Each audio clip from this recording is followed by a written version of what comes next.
nous sommes confrontés à ces problématiques et il nous appartient à nous aussi d'apporter des réponses à ces questions d'importance sociale ou sociétale.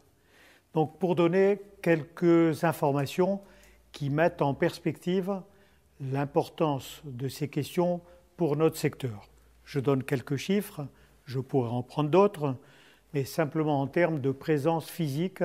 à travers le monde, c'est plus de 660 000 bureaux de poste. Donc autant de bâtiments qui vont entraîner donc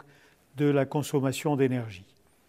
C'est plus d'1 million de véhicules qui parcourent, qui sillonnent les routes, les autoroutes, et c'est des centaines d'avions et qui ont pour effet de faire de notre secteur un secteur consommateur d'énergie, rejetant malheureusement dans l'atmosphère des gaz et notamment des gaz à effet de serre. Ce qu'il faut, c'est aborder cette problématique, non pas de manière contraignante, mais en faire un élément de transformation, d'adaptation du secteur, car dans une approche positive, on y voit 1000 raisons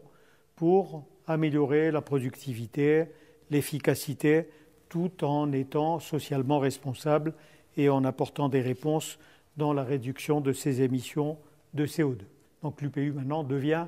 plus active pour apporter une contribution utile aux effets mesurables. Donc, tout d'abord, il a fallu s'intégrer, s'impliquer pleinement dans les problématiques du secteur et, en partenariat avec d'autres, mesurer ce que le secteur consommait ou émettait comme gaz à effet de serre. Ce partenariat avec les autres organisations, nous le faisons avec le Programme des Nations Unies pour l'environnement, mais nous le développons aussi avec d'autres organisations. Donc,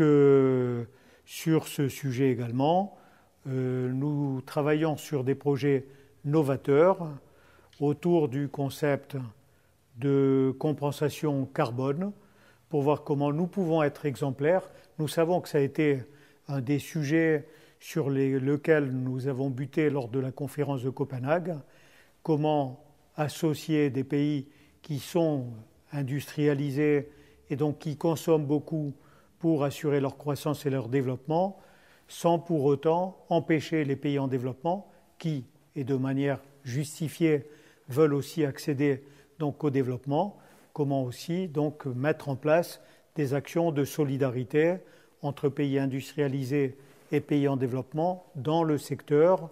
pour développer des projets qui auront pour effet de réduire les émissions de CO2. Donc dans ce domaine, nous avons établi des partenariats avec un certain nombre d'organisations postales et puis maintenant nous avons la satisfaction de développer des projets pilotes avec IPC. Donc IPC c'est important puisque ce sont les postes des pays les plus industrialisés. Donc nous avons bon espoir que par cette coopération,